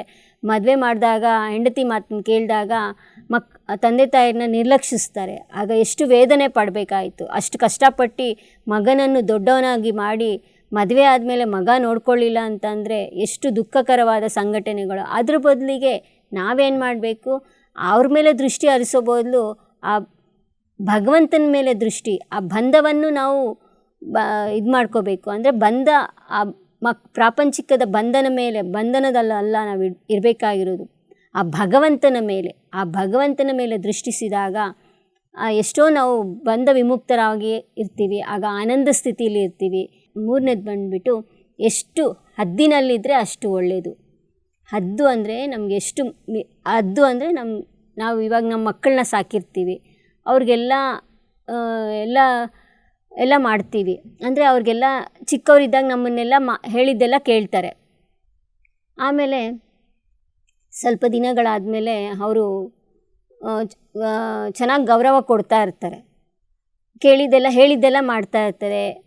ಅವ್ರು ಏನು ಹೇಳಿದ್ರು, ದೊಡ್ಡವ್ರು ಏನು ಹೇಳಿದ್ರು ಕೇಳ್ತಾ ಇರ್ತಾರೆ. ಚಿಕ್ಕ ವಯಸ್ಸಿನಿದ್ದಾಗ ಎಲ್ಲ ಕೇಳ್ತಾರೆ. ಒಂದು ಸ್ವಲ್ಪ ಬೆಳೆದಿದ್ದ ನಂತರ, ನಾನು ಈ ಮನೆಗೆ ಹಿರಿಯವಳು, ನಾನು ನಿಮ್ಮ ತಾಯಿ, ನನ್ನ ಮಾತೇ ನೀವು ಕೇಳಬೇಕು, ನನ್ನ ಮಗ ಆಗಲಿ, ದೊಡ್ಡ ಮಗ ಆಗಲಿ, ದೊಡ್ಡ ಸೊಸೆ ಆಗಲಿ, ಒಂದು ಮಗಳಾಗಿ ಎಲ್ಲರೂ ನನ್ನ ಮಾತೇ ಕೇಳಬೇಕು ಅಂತ ಅಂದಾಗ ಅವ್ರು ಕೇಳ್ತಾರಾ? ಅವ್ರ ಜೀವನ ಅವ್ರು ನೋಡ್ಕೊಳ್ತಾರಲ್ವ. ಕೇಳಿದ್ರೆ ಮಾತ್ರ ನಾವು ಹೇಳಬೇಕು ಹೊರತು ಅವ್ರಿಗೆ ನಾವು ಸಲಹೆಗಳನ್ನ ಕೊಡಬಾರ್ದು. ಸಲಹೆಗಳು ಕೊಟ್ಟರೆ ಅವ್ರಿಗೆ ನಮ್ಗೆ ಇಷ್ಟ ಆಗೋದಿಲ್ಲ ಅಲ್ವಾ. ಇಷ್ಟ ಆಗದೇ ಇರೋ ಕಾರಣದಿಂದ ಸಲಹೆಗಳನ್ನು ಕೊಟ್ಟಾಗ ಏನು ಅಂದ್ಕೊಳ್ತಾರೆ, ನಿಮಗೇನು ಗೊತ್ತಿದೆ, ನನಗೆಲ್ಲ ಗೊತ್ತಿದೆ, ನೀವೇನು ಹೇಳುವ ಅವಸರವಿಲ್ಲ ಅಂತ ಹೇಳಿದಾಗ ದುಃಖ ಆಗುತ್ತೆ. ಅದಕ್ಕೆ ಎಷ್ಟು ಹದ್ದಿನಲ್ಲಿರಬೇಕೋ ಅಷ್ಟೇ ಇರಬೇಕು. ಅಂದರೆ ಇವಾಗ ನಾವು ಒಂದು ಸಲಹೆಗಳನ್ನ ಕೊಡ್ತಾ ಇರ್ತೀವಿ. ಆ ರೀತಿ ಮಾಡಬೇಕಪ್ಪ, ಈ ರೀತಿ ಮಾಡಬೇಕಪ್ಪ ಅಂತ ಹೇಳಿದ್ರೆ, ಆ ಥರ ಹೇಳಿದ್ರೆ ಅವ್ರು ಒಪ್ಪೋದಿಲ್ಲ. ತಿರ್ಗಿ ಅವರು ಒಂದು ಮಾತು ಹೇಳ್ತಾರೆ, ನಿನಗೇನು ಗೊತ್ತಿದೆ, ನನಗೆಲ್ಲ ಗೊತ್ತಿದೆ, ನಾನು ಮಾಡ್ತೀನಿ ಅಂತ ಹೇಳ್ತಾರೆ. ಮಾಡಿದ್ಮೇಲೆ ಏನಾಗುತ್ತೆ, ದುಃಖನೇ ಅನುಭವಿಸ್ತಾರೆ. ಯಾಕಂದರೆ ಆ ತಾಯಿ ಆದವಳು ಸ್ವಲ್ಪ ಏನು ಹೇಳ್ತಾಳೆ, ಇದೆಲ್ಲ ಖರ್ಚು ಜಾಸ್ತಿ ಆಗುತ್ತಪ್ಪ, ಏನೇನೋ ಮಾಡಿಕೊಂಡ್ರೆ, ಫಂಕ್ಷನ್ ಎಲ್ಲ ಮಾಡಿಕೊಂಡ್ರೆ ಖರ್ಚು ಜಾಸ್ತಿ ಆಗುತ್ತೆ, ಅದ್ರ ಬದಲಿಗೆ ನೀನು ಸುಮ್ಮನೆ ಸ್ವಲ್ಪ ಖರ್ಚು ಕಮ್ಮಿ ಮಾಡು ಅಂತಂದರೆ, ನಿನಗೇನು ತಿಳಿಯೋದಿಲ್ಲ ಅಮ್ಮ, ಒಂದು ಸತಿ ಮಾಡ್ತೀವಿ ಫಂಕ್ಷನ್ನು, ದಿನಾಗಲೂ ಮಾಡ್ತೀವ, ಅಂತ ಒಂದು ಮಾತು ಹೇಳಿದ ತಕ್ಷಣ ತಾಯಿಯಾದವಳಿಗೆ ಎಷ್ಟು ದುಃಖ ಆಗುತ್ತೆ. ನಾನು ಹೇಳೋದು ಅಜ್ಞಾನದಲ್ಲಿದ್ದಾಗ ಹೇಳ್ತೀವಿ ಆ ಥರ ಹೇಳಿದಾಗ ಅವಾಗ ಜಗಳನೇ ಆಗುತ್ತೆ. ತಾಯಿ ಆದವಳು ಜಗಳ ಆಡ್ತಾಳೆ, ಮಕ್ಕಳು ಜಗಳ ಆಡ್ತಾರೆ. ಏನಿದು ನಾನು ಒಳ್ಳೇದಕ್ಕೆ ಹೇಳಿದ್ರೆ ಇವನು ಹಿಂಗೆ ಕಿತ್ತಾಡ್ತಾ ಇದ್ದಾನಲ್ಲ ಅಂತ ದುಃಖ ಆಗುತ್ತೆ. ಅದೇ ಜ್ಞಾನಿ ಆದವನು ಏನು ಅಂದ್ಕೊಳ್ತಾನೆ, ಅಯ್ಯೋ ನಾನು ಈ ರೀತಿ ಅನ್ಬಾರ್ದಾಗಿತ್ತು, ಅನಗತ್ಯವಾಗಿ ಮಾತಾಡಿಬಿಟ್ನೆ, ಆ ರೀತಿ ಅನ್ಬಾರ್ದಾಗಿತ್ತು. ಅದಕ್ಕೆ ನಮ್ಮ ಹದ್ದಿನಲ್ಲಿ ನಾವು ಇರಬೇಕು. ಅಂದರೆ ಎಷ್ಟು ಬೇಕೋ ಅಷ್ಟೇ ಮಾತಾಡಬೇಕು, ಅಷ್ಟೇ ಹೊರತಾಗಿ ಅದಕ್ಕಿಂತ ಮೀರಿ ಮಾತಾಡಬಾರ್ದು. ಅಂದರೆ ಹದ್ದಿನಲ್ಲಿರಬೇಕು, ನಾವು ಅಷ್ಟೇ ಇರಬೇಕು. ಆಮೇಲೆ ಎಷ್ಟು ಕಮ್ಮಿ ಆಶಿಸಿದ್ರೆ ಅಷ್ಟು ದುಃಖದಿಂದ ಹೊರಬರ್ತೀವಿ. ಅಂದರೆ ಇವಾಗ ನಮಗೆ ಆಸೆ ಅನ್ನೋದು ಇರುತ್ತೆ, ಪ್ರತಿ ಮಾನವರಿಗೂ ಆಸೆ ಅಂತಂದರೆ ಎಷ್ಟು ಚೆನ್ನಾಗಿರಬೇಕು ಅಂದರೆ ಕೋರಿಕೆಗಳನ್ನೆಲ್ಲ ತೀರಿಸ್ಕೊಳ್ಬೇಕು ಅಂತ ಆಸೆ ಇರುತ್ತೆ. ಆ ಕೋರಿಕೆ ಅಂತಂದರೆ ಅದು ಮಿತಿಮೀರಿದ ಆಸೆ ಇರಬಾರ್ದು. ಎಷ್ಟು ಆಸೆ ಪರಿಮಿತಿಯಲ್ಲಿರಬೇಕು ಆಸೆ ಅನ್ನೋದು. ಆಸೆ ಪ್ರತಿ ಮಾನವರಿಗೂ ಇರುತ್ತೆ. ಇದು ಅಗತ್ಯನಾ ಬೇಕಾ ಬೇಡವಾ ಅಂತ ಇರಬೇಕು. ಅಂದರೆ ಇದು ನನಗೆ ಅವಸರವಿದೆಯಾ ಅವಸರವಿಲ್ವಾ ಯೋಚನೆ ಮಾಡಿಬಿಟ್ಟು ಇದು ಮಾಡ್ಕೋಬೇಕು. ಅಂದರೆ ನಾವು ಇದು ಬುದ್ಧ ಭಗವಾನ್ ಹೇಳ್ತಾರೆ, ಅವಶ್ಯಕತೆ ಇದ್ದಾಗ ನೀನು ಕೃಷಿ ಮಾಡು, ಅವಶ್ಯಕತೆ ಇಲ್ದಾಗ ಪಕ್ಕಕ್ಕಿಡು. ಅಂದರೆ ಒಂದು ವಸ್ತು ನೋಡ್ತೀವಿ, ಒಂದು ಕಣ್ಣಿನ ಮುಖಾಂತರ ನೋಡ್ತೀವಿ, ಒಂದು ಕಿವಿಗಳ ಮುಖಾಂತರ ಕೇಳಿಸ್ಕೊಳ್ತೀವಿ, ಒಂದು ಮಾತಿನಿಂದ ಅದು ಒಂದು ನೋಟದಿಂದ ನಾವು ಅದನ್ನು ಪಡ್ಕೊಳ್ಬೇಕು ಅಂತ ಆಸೆ ಹುಟ್ಟುತ್ತೆ, ಕೋರಿಕೆಗಳು ಹುಟ್ಟುತ್ತೆ. ಆ ಕೋರಿಕೆಗಳು ಹುಟ್ಟಾಗ ತೀರಿಸಲೇ ಹೋದರೆ ದುಃಖ ಆಗುತ್ತೆ. ಅದೇ ನೀನು ಯೋಚನೆ ಮಾಡಬೇಕು, ಅದು ಮಾರ್ಕೆಟ್ಗೆ ಹೋಗಿದ್ಯಾ, ಅಲ್ಲೆಲ್ಲ ವಸ್ತುಗಳು ಕಾಣಿಸ್ಕೊಳ್ಳುತ್ತೆ, ಎಲ್ಲ ವಸ್ತುಗಳು ವಿಧವಾದ ವಸ್ತುಗಳು ಕಾಣಿಸ್ಕೊಳ್ಳುತ್ತೆ. ಅದು ಕಾಣಿಸ್ಕೊಂಡಾಗ ಇದು ನನಗೆ ಅವಸರವಾ ಇದೆಯಾ ಇಲ್ವಾ ಅಂತ ಯೋಚನೆ ಮಾಡಿ ಮಾತಾಡಬೇಕು, ಯೋಚನೆ ಮಾಡಿ ತಗೋಬೇಕು ಒಂದು ವಸ್ತು. ಇವಾಗ ಅವಸರಕ್ಕೆ ತಿನ್ನಬಾರ್ದು ಅಂತ ಏನಿಲ್ಲ, ಎಷ್ಟು ತಿನ್ನಬೇಕೋ ಅಷ್ಟು ತಿನ್ನಬೇಕು. ತಿನ್ನೋಕ್ಕೆ ಅಂದರೆ ಸ್ವಲ್ಪ ತಿನ್ನಬೇಕು, ಅಂದರೆ ಮಿತಿಯಾಗಿ ತಿನ್ನಬಾರ್ದು. ಅಂದರೆ ಅಂದರೆ ಮಿತಿಯಾಗಿ ಅಂತಂದರೆ ಆಶಿಸಬಾರ್ದು, ತುಂಬ ಆಶಿಸಿದ್ರೆ ದುಃಖಕ್ಕೆ ಮೂಲ. ಈಗ ನೋಡಿ, ಒಂದು ವಸ್ತು ನೋಡಿದ ತಕ್ಷಣ ಆ ಕೋರಿಕೆ, ಆ ಮನಸ್ಸದೇ ಕೋರಿಕೆ ಇಲ್ಲ. ಮನಸ್ಸು ಹೇಳುತ್ತೆ, ಈ ಇಂದ್ರಿಯಗಳೆಲ್ಲ ನೋಡುತ್ತಷ್ಟೇ, ಕೇಳುತ್ತೆ, ನೋಡುತ್ತೆ, ಸ್ಪಂದಿಸುತ್ತೆ ಅಷ್ಟೇ. ಆದರೆ ಮನಸ್ಸು ತಗೋ ಅಂತ ಹೇಳುತ್ತೆ. ಅದು ತಗೊಂಡಾಗ ನೀವು ಅದು ಇದರಲ್ಲಿರೋದಿಲ್ಲ, ಅಂದರೆ ಕೋರಿಕೆಗಳನ್ನ ಇರಿಸೋದಿಲ್ಲ. ಅಂದರೆ ಅದು ಆಸೆ ಪಡ್ತಾ ಇರ್ತೀರ. ಆಸೆ ಪಡೋದಲ್ಲ, ಅದು ನನಗೆ ಬೇಕಾ ಬೇಡವಾ ಒಂದು ಯೋಚನೆ ಮಾಡಬೇಕು. ಇದು ನನಗೆ ಅವಸರವಿದೆಯಾ ಅವಸರವಿಲ್ವಾ ಅಂದರೆ ಕಮ್ಮಿ ಆಶಿಸಬೇಕು ಅದ್ರ ಮೇಲೆ. ಮತ್ತು ಎಷ್ಟು ದೂರವಿದ್ದರೆ ಅಷ್ಟು ಒಳ್ಳೆಯದು, ಅಂದರೆ ಎಷ್ಟು ದೂರ ಅಂತಂದರೆ ಈಗ ನಾವು ಯಾರೋ ಫಂಕ್ಷನ್ಗೆ ಕರೀತಾರೆ, ಫಂಕ್ಷನ್ಗೆ ಕರೆದಾಗ ನಾವೇನು ಮಾಡ್ತೀವಿ, ಸಡನ್ನಾಗಿ ಹೋಗ್ಬಿಟ್ಟಾಗ ಅಲ್ಲೆಲ್ಲ ನಾವು ಧ್ಯಾನ ಮತ್ತು ಜ್ಞಾನ ಪಡ್ಕೊಂಡಿರ್ತೀವಿ. ಆ ಟೈಮ್ನಲ್ಲಿ ಅದು ತಿಳ್ಕೊಂಡಾಗ ಹೋಗದಿದ್ದರೆ ಏನು ಅಂದ್ಕೊಳ್ತಾರೆ ಏನೋ ಅಂತ ಅಂದ್ಕೊಂಡು ಹೋಗ್ಬಿಡ್ತೀವಿ. ಹೋದಾಗ ಅಲ್ಲಿ ಏನಲ್ಲ, ಈ ಒಂದು ದಿವಸ ತಿಂದರೆ ಏನಾಗಲ್ಲ ಬಿಡು, ಆ ಪಾರ್ಟಿಲಿ ಫಂಕ್ಷನ್ಗಳಲ್ಲಿ ತಿಂದರೆ ಏನಾಗೋದಿಲ್ಲ ಅಂತ ಹೇಳ್ಬಿಟ್ಟು ತಿಂದ್ಬಿಡ್ತೀವಿ, ಹೊರಟೋಗ್ಬಿಡ್ತೀವಿ. ಅದೇ ಜ್ಞಾನಿ ಆದವನು ಏನು ಮಾಡ್ತಾನೆ ಅಂದರೆ ಯೋಚನೆ ಮಾಡ್ತಾನೆ, ಅಲ್ಲಿ ಹೋದರೆ ನನಗೆ ಊಟದ ವ್ಯತ್ಯಾಸ ಆಗುತ್ತೆ, ಅಲ್ಲಿ ಬೆಳ್ಳುಳ್ಳಿ ಮಿಶ್ರಿತ ಆಹಾರ ಇರುತ್ತೆ, ಅದು ತಿಂದರೆ ನನ್ನ ಧ್ಯಾನಕ್ಕೆ ಮತ್ತು ಜ್ಞಾನಕ್ಕೆ ಪೆಟ್ಟು ಬೀಳುತ್ತೆ, ಅದರಿಂದ ಅಲ್ಲಿ ಹೋಗದೇ ಇರೋದೇ ಒಳ್ಳೆಯದು ಅಂತ ಯೋಚನೆ ಮಾಡ್ತಾನೆ ಜ್ಞಾನಿ ಆದವನು. ಆದರೆ ಅಜ್ಞಾನಿ ಏನು ಮಾಡ್ತಾನೆ, ಹೋಗ್ಬಿಟ್ಟಾದ್ಮೇಲೆ ಅಯ್ಯಯ್ಯೋ ನನಗೆ ಶಕ್ತಿನೇ ಕಳ್ಕೊಂಬಿಟ್ನೆ ಅಂತ ದುಃಖ ಪಡ್ತಾನೆ. ಯಾಕಂದರೆ ಆ ಪ್ರಾಪಂಚಿಕ ವಿಷಯಗಳ ಮಾಯೆಯಲ್ಲಿ ಬಿದ್ದೋಗ್ಬಿಡ್ತಾರಲ್ವ, ಮಾಯೆಯಲ್ಲಿ ಬಿದ್ದೋದಾಗ ಫಂಕ್ಷನ್ಗಳಿಗೆ ಹೋಗ್ತಾರೆ, ಅವ್ರ ಮಾತು ಇವ್ರ ಮಾತು ಎಲ್ಲ ತಲೆಗೆ ಹಾಕ್ಕೊಂಡ್ಬಿಡ್ತಾರೆ. ಧ್ಯಾನದಲ್ಲಿ ಕೂತಾಗ ಅದೇ ಯೋಚನೆಗಳು ಬರ್ತಾ ಇರುತ್ತೆ. ಮತ್ತು ಧ್ಯಾನ ಮಾಡೋಣ ಅಂತ ಅಂದ್ಕೊಂಡಿರ್ತೀರ, ಯಾಕಂದರೆ ಅಲ್ಲಿ ಆಹಾರ ವಿಷಯದಲ್ಲೇ ತುಂಬ ನಾವು ಎಡು ಬೀಳೋದು. ಅಂದರೆ ಆಹಾರ, ಅದಕ್ಕೆ ಪತ್ರಿಜಿ ಸರ್ ಹೇಳ್ತಾ ಇದ್ದ, ಆಹಾರವೇ ತುಂಬ ಮುಖ್ಯ. ಆಹಾರ, ನಾವು ತಗೊಳ್ಳೋ ಆಹಾರ ಶುದ್ಧ ಸಾತ್ವಿಕ ಆಹಾರವಾಗಿರಬೇಕು. ಅದು ಬಿಟ್ಟು ನಾವು ಈ ರೀತಿ ಕಲುಷಿತ ಆಹಾರವನ್ನು ಸೇವನೆ ಮಾಡಿದಾಗ ನಮ್ಮ ಸಾಧನೆನೂ ಕಳ್ಕೊಂಬಿಡ್ತೀವಿ, ಆ ಜ್ಞಾನವನ್ನು ನಾವು ಪಡೆಯಲು ಸಾಧ್ಯ ಆಗುವುದಿಲ್ಲ. ಅಂದರೆ ಇಷ್ಟು ದಿನಗಳವರೆಗೆ ಧ್ಯಾನ ಮತ್ತು ಜ್ಞಾನವನ್ನು ಪಡ್ಕೊಂಡಿರೋದೆಲ್ಲ ಒಂದು ದಿನ ತಿಂದರೆ ಏನಾಗೋದಿಲ್ಲ ಅಂತ ಇದು ಮಾಡಿ ಕಳ್ಕೊಂಬಿಡ್ತೀವಿ. ಅದಕ್ಕೆ ಆದಷ್ಟು ನಾವು ದೂರ ಹೋಗಬೇಕು. ಒಂದು ಸ್ವಲ್ಪ ಅಂತಾರೆ, ಕರಿತಾ ಇರ್ತಾರೆ, ನಾವು ಹೋಗದೇ ಇದ್ದರೆ ಫಂಕ್ಷನ್ಗೆ ಸುಮ್ಮನೆ ಆಗೋಗ್ಬಿಡ್ತಾರೆ. ಅಷ್ಟು ಗೌರವಿಸಿ ಏನು ಅಂದ್ಕೊಳ್ತಾರೆ, ಅಯ್ಯೋ ಅವ್ರು ಧ್ಯಾನ ಮಾಡ್ತಾ ಇರ್ತಾರೆ, ಅವ್ರೇನೂ ತಿನ್ನೋದಿಲ್ಲ ಅಂತೆ, ಅವರು ಸ್ವಲ್ಪ ಇದಿದ್ದಾರೆ ಅಂತ ಅಂದ್ಕೊಂಡು ಅವ್ರು ಬಿಟ್ಬಿಡ್ತಾರೆ. ನೋಡಿ, ಧ್ಯಾನ ಮತ್ತು ಜ್ಞಾನವನ್ನು ಫಸ್ಟು ನಮ್ಮನ್ನೆಲ್ಲರೂ ವಿಮರ್ಶಿಸ್ತಾರೆ. ಏನು ಈ ವಯಸ್ಸಲ್ಲಿ ಬೇಕಾ ಧ್ಯಾನ, ಏನಿಲ್ಲ, ವಯಸ್ಸಾದ ಕಾಲದಲ್ವಲ್ಲ ಧ್ಯಾನ ಮಾಡೋದು, ಆ ಜ್ಞಾನ ತಿಳ್ಕೊಂಡು ಏನು ಮಾಡ್ತೀಯಾ, ಏನಾಗುತ್ತೆ ನಿನಗೆ ಜ್ಞಾನ ತಿಳ್ಕೊಂಡ್ರೆ ಅಂತ ಎಲ್ಲರೂ ನಮ್ಮನ್ನು ವಿಮರ್ಶಿಸ್ತಾ ಇರ್ತಾರೆ. ಆ ವಿಮರ್ಶೆ ಮಾತುಗಳು ನಾವು ಕಿವಿಗೂಡಬಾರ್ದು. ಒಂದು ಸ್ವಲ್ಪ ದಿನ ಆದಮೇಲೆ ಅವರೇ ನಮ್ಮನ್ನು ಗೌರವಿಸ್ತಾರೆ, ಅಂದರೆ ನಮಗೆ ಮರ್ಯಾದೆ ಕೊಡ್ತಾರೆ. ಏಕೆಂದರೆ ಅಷ್ಟು ಆ ಸಾಧನೆ ಮಾಡ್ತಿದ್ದೀರಾ, ಭಗವಂತನ ಮಾರ್ಗ ಹಿಡ್ದಿದ್ದೀರಾ ನೀವು, ಅಂದರೆ ಎಷ್ಟು ದೂರ ಇದ್ದರೆ ನಾವು ಅಷ್ಟು ಒಳ್ಳೆಯದು. ಇನ್ನೊಂದು, ಎಷ್ಟು ಅಗ್ರಸ್ಥಾನದಲ್ಲಿದ್ದರೆ ಅಷ್ಟೇ ಇದಾಗುತ್ತೆ, ಅಂದರೆ ದುಃಖವೇ ಬರುತ್ತದೆ. ನಿಗ್ರಹ ಸ್ಥಾನ ಇರಬೇಕು. ಅಂದರೆ ಈಗ ನೋಡಿ, ಒಂದು ಮಕ್ಕಳಿಗೆ ಚೆನ್ನಾಗಿ ಓದಿಸಿರ್ತೀರ, ಓದಿಸಿದ ಮೇಲೆ ಅವನು ದೊಡ್ಡ ಕಲೆಕ್ಟರ್ ಆಗ್ತಾನೆ. ನಿಗ್ರಹ ಸ್ಥಾನ ಮತ್ತು ಅಗ್ರಹ ಸ್ಥಾನ ಅಂದರೆ ನೋಡ್ಕೋಬೇಕು ನಾವು, ಯಾವ ಮಿತಿಯಲ್ಲಿ ಇರಬೇಕು. ನಾವು ಮಕ್ಕಳನ್ನ ಓದಿಸಿರ್ತೀರ, ಅವನು ಚೆನ್ನಾಗಿ ಮಾಡ್ತಾ ಇರ್ತಾನೆ ಕೆಲಸ ಕಾರ್ಯಗಳನ್ನೆಲ್ಲ. ಅವನು ಮತ್ತು ಏನಾಗ್ತಾನೆ, ಇದು DC ಕಲೆಕ್ಟರ್ ಆಗ್ತಾನೆ. DC ಕಲೆಕ್ಟರ್ ಆಗಿದ ತಕ್ಷಣ ನನಗೆ ಅವ್ನು ಚೆನ್ನಾಗಿ ನೋಡ್ಕೊತಾನೆ ಅಂತ ಹೇಳಿಬಿಟ್ಟು ಅವ್ನಿಗೆ ಕಾಲ ಮೇಲೆ ಕಾಲು ಹಾಕ್ಕೊಂಡು ಕೂತ್ಕೊಂಡು, ನನ್ನ ಮಗ ಮಾಡಿರೋದು, ನನ್ನ ಮಗ ಇಷ್ಟೆಲ್ಲ ಮಾಡಿದ್ದಾನೆ, ನಾನು ಕಷ್ಟಪಟ್ಟು ಓದಿಸಿದ್ದೀನಿ ಅಂತ ಎಷ್ಟೆಲ್ಲ ಇದು ಮಾಡ್ಕೊಳ್ತಾರೆ ತಂದೆ ತಾಯಿಯವರು. ಆ ಟೈಮಲ್ಲಿ ಆ ರೀತಿ ನಡ್ಕೊಂಡಾಗ ಕಲೆಕ್ಟರ್ ಅಲ್ವಾ ಮಗ, ನಮಗೇನು ಮಾಡ್ತಾರೆ ಅಂದರೆ ನಮ್ಮನ್ನು ಅನಾಥಾಲಯಕ್ಕೆ ಹಾಕ್ಬಿಡ್ತಾರೆ. ಯಾಕಂದರೆ ಎಷ್ಟು ಹದ್ದಿನಲ್ಲಿ ಇರಬೇಕೋ ಅಷ್ಟು, ಅಂದರೆ ಎಷ್ಟು ನಿಗ್ರಹ ಸ್ಥಿತಿಯಲ್ಲಿ ಇರಬೇಕು ನಾವು, ಅಂದರೆ ಅದು ಪ್ರತಿಯೊಂದು ಗಮನಿಸ್ತಾ ಇರಬೇಕು ಮಕ್ಕಳಲ್ಲಿ ಬದಲಾವಣೆಗಳು. ಯಾಕಂದರೆ ಆ ಮಕ್ಕಳು ದೊಡ್ಡವರಾಗ್ತಾ ಇದ್ದಂಗೆಲ್ಲ ತುಂಬ ಚೇಂಜಸ್ ಕಾಣಿಸ್ಕೊಳ್ತಾರೆ. ಅಂದರೆ ಒಂದು ಒಳ್ಳೆ ಪೋಸ್ಟ್ಗೆ ಹೋದ್ಮೇಲೆ ಅವರು ಲೆವೆಲೇ ಬೇರೆ ಆಗೋಗ್ಬಿಡುತ್ತೆ. ಆ ಟೈಮ್ನಲ್ಲಿ ನಾವು ನಮ್ಮ ಮಾತೆ ಕೇಳ್ತಾನೆ ನಮ್ಮ ಮಗ ಅಂತ ಹೇಳಿಬಿಟ್ಟು ಇಷ್ಟವಿಲ್ಲದೆಲ್ಲ ಕೆಲಸ ಮಾಡ್ತಾಯಿದ್ರೆ ಅವ್ರು ನಮ್ಮನ್ನೇನು ಮಾಡ್ತಾರೆ, ಅಂದರೆ ಆಶ್ರಮಗಳಿಗೆ ಸೇರಿಸ್ಬಿಡ್ತಾರೆ, ಅಂದರೆ ಆರ್ಫನೇಜ್ಗೆ, ಹೋಮ್ಗೆ ಸೇರಿಸ್ಬಿಡ್ತಾರೆ.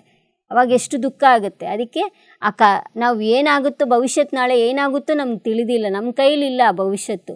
ಆ ಭವಿಷ್ಯತ್ತು ಏನಾಗುತ್ತೋ ನಮ್ಮ ಕೈಲಿ ಇರೋದಿಲ್ಲ ಅಲ್ಲ. ಆ ಭವಿಷ್ಯತ್ತು ನಮ್ಗೆ ಚೆನ್ನಾಗಿರಬೇಕು ಅಂತಂದರೆ ನಾವು ಇತಿಮಿತಿಯಲ್ಲಿರಬೇಕು, ಅಂದರೆ ನಿಗ್ರಹದಲ್ಲಿರಬೇಕು. ಅಂದರೆ ಎಲ್ಲವೂ ನನ್ನ ಕರ್ಮ ಫಲಿತವೇ, ನಾನು ಅನುಭವಿಸಿರೋದು. ಇವಾಗ ನೋಡಿ, ಇವಾಗ ಅವ್ನು ಚೆನ್ನಾಗಿ ನೋಡ್ಕೋಬೇಕು ಅಂತಂದರೆ ನಾವು ಅವನು ಹೇಳೋ ರೀತಿಯಲ್ಲೇ ನಡ್ಕೊಂಡೋದಾಗ ನಮಗೆ ಎಲ್ಲ ಇದಾಗುತ್ತೆ. ಅದೇ ಅವನು ವಿರುದ್ಧವಾಗಿ ನಡ್ಕೊಂಡಾದಾಗ ಏನಾಗುತ್ತೆ, ಅರ್ಥ ಆಗುತ್ತೆ ಯಾಕೆ ಈ ರೀತಿ ನನ್ನ ಮಗ ಈ ರೀತಿ ಮಾಡ್ತಾ ಇದ್ದಾನೆ. ಅಂದರೆ ನಾವು ಗತ ಜನ್ಮದಲ್ಲಿ ಮಾಡಿದ ಕರ್ಮ ಫಲಿತವೇ ಇವಾಗ ಅನುಭವಿಸ್ತಾ ಇದ್ದೀವಿ.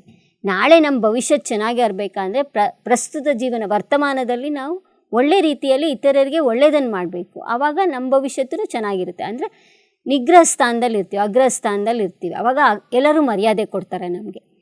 ಬುದ್ಧನ ಸೂಕ್ತಿಗಳು ಇದನ್ನೆಲ್ಲ ಆಚರಿಸಿದ್ದಾಗ ನಮ್ಮ ಜೀವನದಲ್ಲಿ ಆನಂದ ಉಂಟಾಗುತ್ತೆ. ಅದಕ್ಕೆ ಈ ಆನಂದ ಪಡಿಬೇಕು ಅಂತಂದರೆ ಪ್ರತಿದಿನವೂ ಸಾಧನೆ ಮಾಡಬೇಕು, ತೀವ್ರವಾಗಿ ಧ್ಯಾನ ಸಾಧನೆ ಮಾಡಬೇಕು, ಶುದ್ಧ ಸಾತ್ವಿಕ ಆಹಾರವನ್ನು ನಾವು ಭುಜಿಸಬೇಕು. ಅಂದರೆ ಬೆಳ್ಳುಳ್ಳಿ ಬಿಟ್ಬಿಡಬೇಕು. ಆ ಬೆಳ್ಳುಳ್ಳಿ ತಿನ್ನೋದ್ರಿಂದನೇ ನಮಗೆ ಆ ನಾನ್ ವೆಜ್, ಅಂದರೆ ಮಾಂಸಾಹಾರಿ ತಿನ್ನುವ ಪ್ರವೃತ್ತಿಯನ್ನು ಹೊಂದುತ್ತೀವಿ. ಅಂದರೆ ಮಾಂಸಾಹಾರಿಗಳು ತಿಂದಾಗ ಹೇಗೆ ಮಲಿನ ಮನಸ್ಸು ಇರುತ್ತೋ, ಒಂಥರ ಕೋಪಿಷ್ಠರಾಗಿರ್ತಾರೆ, ಅವರು ಕ್ರೂರತ್ವವನ್ನು ತೋರಿಸ್ತಾರೆ.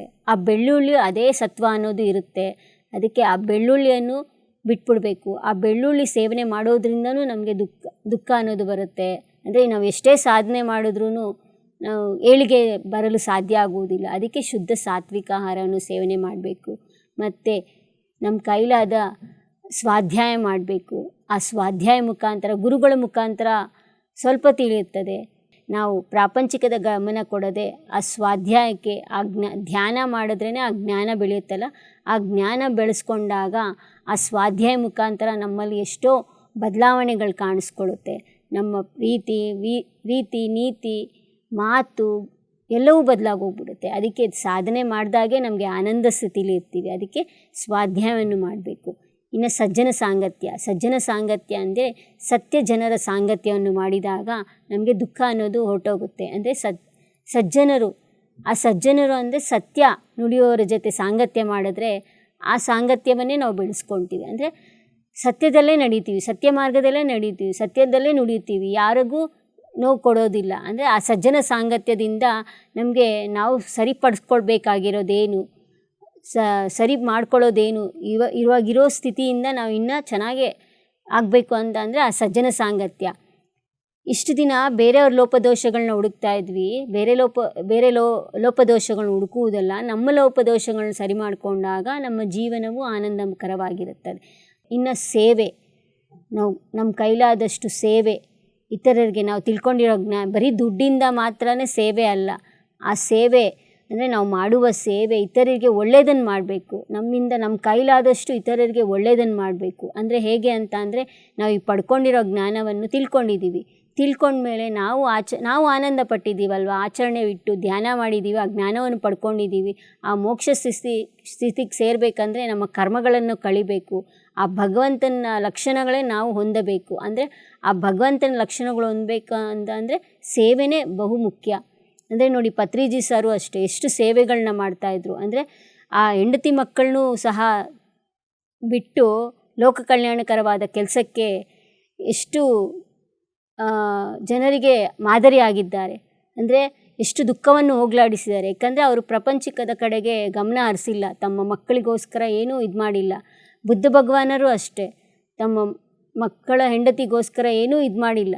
ಆದರೆ ಅಷ್ಟು ಸೇವೆ ಮಾಡಿದ್ದಾರಲ್ವ, ಆ ಸೇವೆ ನೆನೆಸ್ಕೊಂಡು ನಾವು ಇತರರಿಗೆ ಆನಂದವನ್ನು ಉಂಟು ಮಾಡಬೇಕು. ಇದಕ್ಕೆ ಎಷ್ಟೋ ಜನರು ದುಃಖದಿಂದ ಅಜ್ಞಾನದಲ್ಲಿದ್ದ ತೊಳಲಾಡ್ತಿದ್ದಾರೆ, ದುಃಖದಿಂದ ಒದ್ದಾಡ್ತಿದ್ದಾರೆ.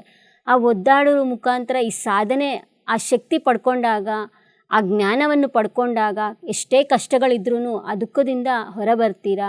ದುಃಖಕ್ಕೆ ಕಾರಣ ಅಜ್ಞಾನವನ್ನು ತೊಲಗಿಸ್ಕೊಳ್ಬೇಕು. ಅಜ್ಞಾನವನ್ನು ತೊಲಗಿಸ್ಕೊಂಡಾಗಲೇ ಜ್ಞಾನ ಅನ್ನೋದು ಉದಯವಾಗಲೇ ನಮ್ಮ ಮಾತಿನ ಪ್ರವರ್ತನೆ ಎಲ್ಲವೂ ಚೇಂಜ್ ಆಗುತ್ತೆ. ಈಗ ನೋಡಿ, ನಾನು ಗತ ಜೀವನದಲ್ಲಿ ನನಗೆ ಎಷ್ಟೋ ದುಃಖ ಇತ್ತು, ಏನೋ ಒಂದು ಅವಾಗೆಲ್ಲ ಇತ್ತು, ಗಂಡ ಇದ್ದರು, ಎಲ್ಲರೂ ಅತ್ತೆ ಇದ್ದರು, ಎಲ್ಲರೂ ಇದ್ದರು, ಆದರೆ ದುಃಖ ಇತ್ತು. ಅಂದರೆ ಯಾಕೆ? ಸಾಧನೆ ಇರಲಿಲ್ಲ, ಜ್ಞಾನ ಅನ್ನೋದಿರಲಿಲ್ಲ. ಅದೇ ಇವಾಗ ಜ್ಞಾನ ಬೆಳೆಸ್ಕೊಂಡೆ, ಅದು ಅರ್ಥ ಆಯಿತು. ನನ್ನ ಜೀವನ ಪೂರ್ತಿಯಾಗಿ ಈಗ ಟರ್ನ್ ಬದಲಾಗಿದೆ. ಏಕೆಂದರೆ ಅಂದರೆ ಆ ಜ್ಞಾನವನ್ನು ಪ್ರತಿದಿನ ನಾನು ರಾಘವರಾವ್ ಸರ್ ಝೂಮ್ನಲ್ಲಿ ಅಟೆಂಡ್ ಆಗ್ತಿದ್ದೀನಿ. ಅದು ಸತ್ಯ ಮಾರ್ಗ, ಅದು ಪತ್ರಿಜಿ ಅವ್ರ ಮುಖಾಂತರ ಅವರು ತಿಳ್ಕೊಂಡು ಸತ್ಯದನ್ನೇ ನುಡಿತಾ ಇದ್ದಾರೆ, ಸತ್ಯ ಧ್ಯಾನನೇ ಮಾಡಿಸ್ತಾ ಇದ್ದಾರೆ.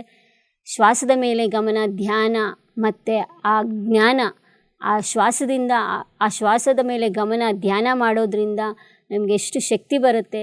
ಆ ಜ್ಞಾನವನ್ನು ಪಡ್ಕೊಂಡಾಗ ನಮ್ಮಲ್ಲಿ ಎಷ್ಟೋ ಬದಲಾವಣೆಗಳನ್ನ ಕಾಣ್ಕೊಳ್ತೀವಿ.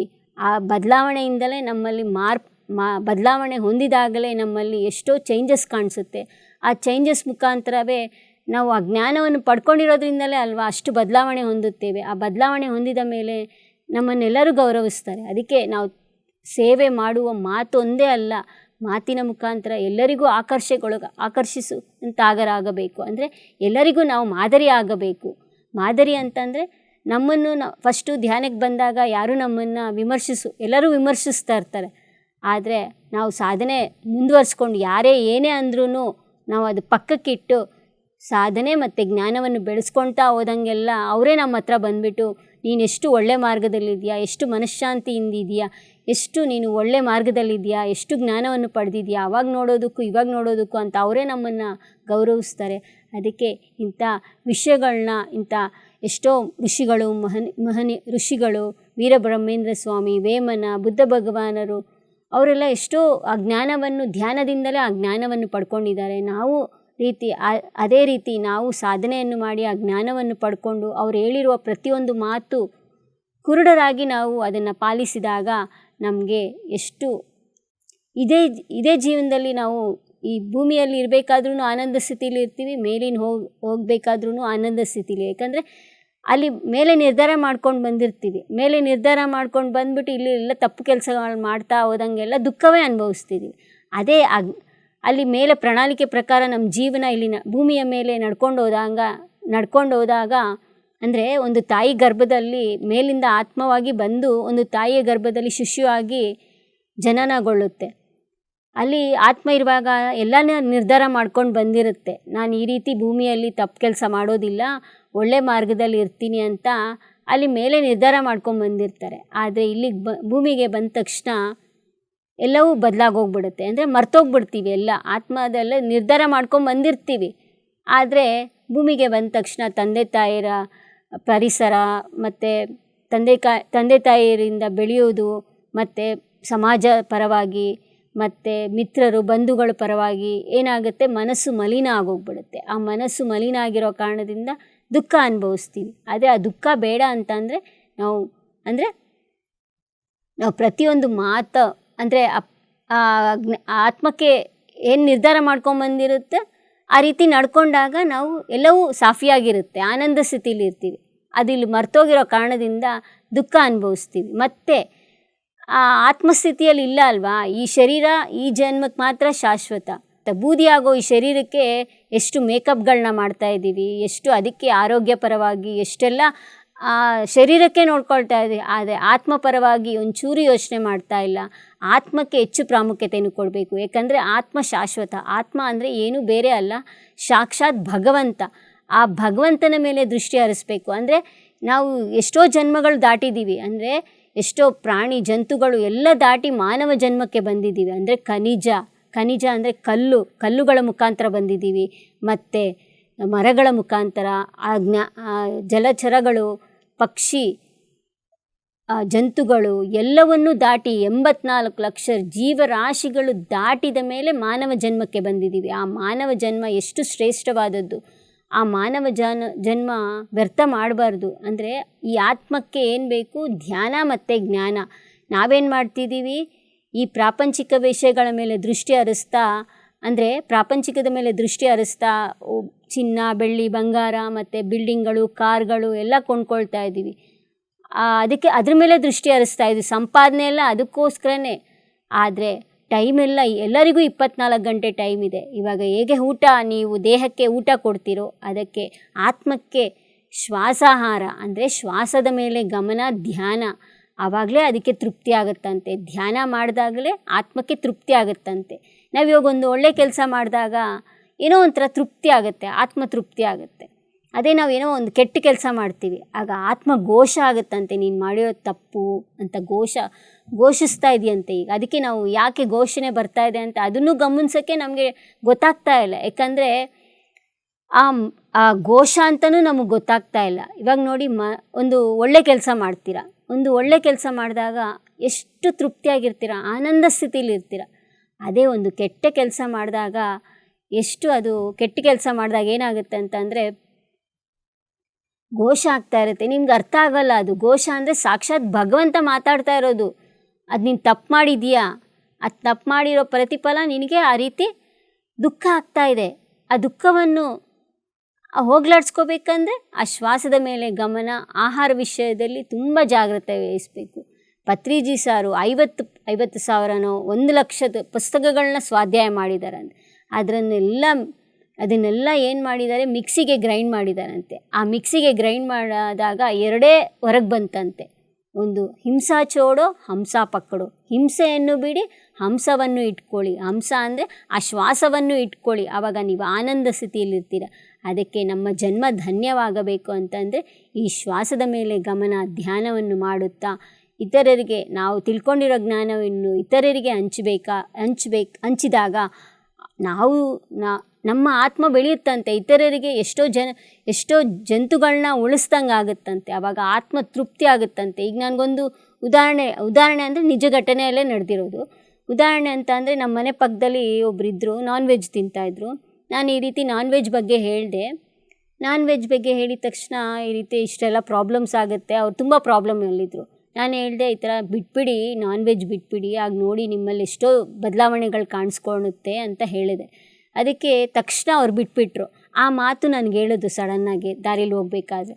ಆಗ ನನಗೆ ಎಷ್ಟು ಆತ್ಮತೃಪ್ತಿ ಆಯಿತು ಅಂತಂದರೆ ಅಷ್ಟು ತೃಪ್ತಿ ಹೊಂದಂಗಾಯಿತು. ಏಕೆಂದರೆ ಅವರಲ್ಲಿರೋದು ಆತ್ಮ ಒಂದೇ, ನನ್ನಲ್ಲಿರೋದು ಆತ್ಮ. ಅಂದರೆ ನಾವು ಭೇದ ಭಾವ ಮಾಡ್ತಿದ್ದೀವಿ. ಭೇದ ಭಾವ ಮಾಡೋದಲ್ಲ, ಅಂದರೆ ಆತ್ಮದ ದೃಷ್ಟಿ ಮೇಲೆ ಗಮನ ಹರಿಸ್ಬೇಕು. ನಾವು ಶರೀರಕ್ಕೆ ಪ್ರಾಮುಖ್ಯತೆ ಕೊಡ್ತಾ ಇದ್ದೀವಿ. ಈ ಬಿಲ್ಡಿಂಗ್ ಅಂತೆ ದೊಡ್ಡ ಬಿಲ್ಡಿಂಗು ಎಲ್ಲ ಕಟ್ಟಿಸ್ಕೊಂಡು ಅದಕ್ಕೆ ಸಂಪಾದನೆ ಎಲ್ಲ ಮಕ್ಕಳಿಗೋಸ್ಕರ, ಹೆಂಡತಿ ಮಕ್ಕಳಿಗೋಸ್ಕರ, ಅವ್ರು ಚೆನ್ನಾಗಿದ್ರೇ ನಾವಲ್ವ ಚೆನ್ನಾಗಿರೋದು ಅಂತ ಹೇಳ್ತಾ ಹೆಂಡತಿಗೋಸ್ಕರ, ಗಂಡನಿಗೋಸ್ಕರ ಹೆಂಡತಿ, ಬಂಧಗಳನ್ನ ಏರ್ಪಾಡು ಮಾಡಿಕೊಂಡು ಅವರೇನೋ ಒಂಚೂರು ಎಡವಟ್ಟು ಮಾಡಿದ್ರೆ ಅವಾಗ ದುಃಖನೇ ಅನುಭವಿಸ್ತೀವಿ. ಅದಕ್ಕೆ ಈ ಜನ್ಮ ಧನ್ಯವಾಗಬೇಕು ಅಂದರೆ ನಾವು ಶ್ವಾಸದ ಮೇಲೆ ಗಮನ, ಧ್ಯಾನವನ್ನು ಮಾಡುತ್ತಾ ಆ ಜ್ಞಾನವನ್ನು ಬೆಳೆಸ್ಕೊಳ್ತಾ ಈ ಬುದ್ಧನ ಸೂಕ್ತಿಗಳನ್ನು ನಮ್ಮ ಜೀವನದಲ್ಲಿ ಆಚರಣೆಯಲ್ಲಿ ಇಟ್ಟಾಗ ಆ ಜನ್ಮರಾಹಿತ್ಯ ಸ್ಥಿತಿಗೆ ನಾವು ಸೇರ್ತೀವಿ. ಅಂದರೆ ದುಃಖಕ್ಕೆ ಮೂಲ ಕಾರಣ ಅಜ್ಞಾನ. ಅಜ್ಞಾನವನ್ನು ತೊಲಗಿಸುವ ಮಾರ್ಗವೇ ಜ್ಞಾನ. ಪ್ರತಿದಿನವೂ ನಾವು ಹೇಗೆ ಊಟ ಸೇವಿಸ್ತೀವೋ ಅದೇ ರೀತಿ ಆ ಧ್ಯಾನ ಅನ್ನೋದು ನಮ್ಮ ಜೀವನದಲ್ಲಿ ಅಳವಡಿಸ್ಕೊಳ್ಬೇಕು. ಆ ಧ್ಯಾನವನ್ನು ಮಾಡಿದಾಲೆ ಆ ಜ್ಞಾನವು ನಮಗೆ ಹೆಚ್ಚುತ್ತಲೇ ಇರುತ್ತದೆ. ನಾವು ಜ್ಞಾನ ಹಂಚಿದಂಗೆ ಎಲ್ಲ ಅದಿನ್ನೂ ಹೆಚ್ಚುತ್ತಾನೇ ಇರುತ್ತದೆ. ನಾವು ಜ್ಞಾನವನ್ನು ತಿಳ್ಕೊಂಡು ಇತರರಿಗೆ ಹಂಚಿಲ್ಲ ಅಂದರೆ ಅದು ದೋಚ್ಕೊಂಡು ಬಿಡುತ್ತೆ, ಎಲ್ಲ ಮರ್ತೋಗ್ಬಿಡ್ತೀವಿ. ದೋಚ್ಕೋಬಾರ್ದು, ನಾವು ಯಾವಾಗಲೂ ಹಂಚ್ತಾ ಇರಬೇಕು. ಹಂಚ್ತಾ ಇದ್ದಂಗೆಲ್ಲ ಇನ್ನೂ ಹೆಚ್ಚಾಗುತ್ತೆ. ನಾವು ದುಡ್ಡು ಕೊಟ್ರೇ, ಇತರಿಗೆ ದುಡ್ಡು ಕೊಟ್ರೇ ಇನ್ನೂ ದುಡ್ಡು ಬರುತ್ತೆ. ನಾವೇನು ಮಾಡ್ತೀವಿ, ದುಡ್ಡು ಸಂಪಾದನೆ ಮಾಡ್ತಿದ್ವಿ, ಅವ್ರಿಗೇನಕ್ಕೆ ಕೊಡಬೇಕು ಅಂತ ಬಚ್ಚಿಟ್ಕೊಂಡ್ರೆ ಅದು ಎಲ್ಲ ಯಾವುದೋ ಮುಖಾಂತರ ನಿಮಗೆ ಅದು ನಷ್ಟ ಉಂಟಾಗುತ್ತೆ. ಅಂದರೆ ಯಾವುದೋ ಟ್ಯಾಕ್ಸ್ ಮುಖಾಂತರನೋ, ಫೈರ್ ಮುಖಾಂತರನೋ, ಇನ್ಕಮ್ ಟ್ಯಾಕ್ಸ್ ಮುಖಾಂತರನೋ ಅದು ನಾಶ ಆಗೋಗ್ಬಿಡುತ್ತೆ. ಅದಕ್ಕೆ ನಾವು ಪ್ರತಿ ಕ್ಷಣವೂ ಜ್ಞಾನವನ್ನು ಹಂಚ್ತಾ ಇರಬೇಕು.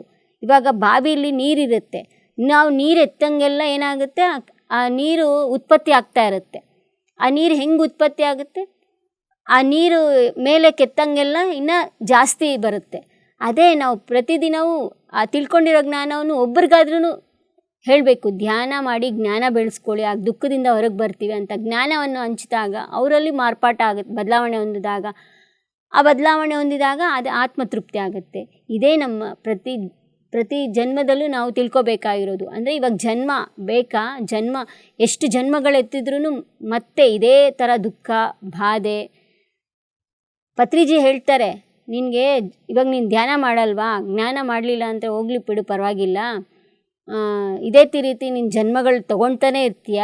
ಎಷ್ಟು ಜನ್ಮಗಳು ಎತ್ಕೊಂಡ್ರೂ ಈ ರೀತಿಯೇ ದುಃಖ, ಸಂಸಾರದಲ್ಲಿ ಮುಳುಗ್ತೀಯ, ದುಃಖ, ಬಾಧೆ, ಕಷ್ಟ, ನೋವು, ನಷ್ಟ ಎಲ್ಲ ಅನುಭವಿಸ್ತೀಯ. ಎಷ್ಟು ಜನ್ಮಗಳು ಬೇಕು, ಇನ್ನು ಸಾಕು ಈ ಜನ್ಮ, ಇದೇ ಕೊನೆ ಜನ್ಮ ಮಾಡ್ಕೊಳ್ಬೇಕು ಅಂದರೆ ಆ ಮುಕ್ತಿ ಮೋಕ್ಷ ಮಾರ್ಗಕ್ಕೆ ಸೇರಬೇಕು. ಅದೇ ಶ್ವಾಸದ ಮೇಲೆ ಗಮನ, ಧ್ಯಾನವನ್ನು ಮಾಡುತ್ತಾ ಆ ಜ್ಞಾನವನ್ನು ಹೆಚ್ಚಿಸಿಕೊಳ್ಳುತ್ತಾ ನಮ್ಮ ಜೀವನವನ್ನು ಧನ್ಯವನ್ನು ಮಾಡ್ಕೊಳ್ಳೋಣ ಅಂತ ಹೇಳಿ 2 ಮಾತುಗಳು ಮುಗಿಸ್ತಾ ಇದ್ದೀನಿ masters. Thank you. PMC Kannada channel ಅನ್ನು ಲೈಕ್ ಮಾಡಿ, ಶೇರ್ ಮಾಡಿ, ಸಬ್ಸ್ಕ್ರೈಬ್ ಮಾಡಿ ಮತ್ತು ಮಾಡಿಸಿ. ಎಲ್ಲರಿಗೂ ಧನ್ಯವಾದಗಳು.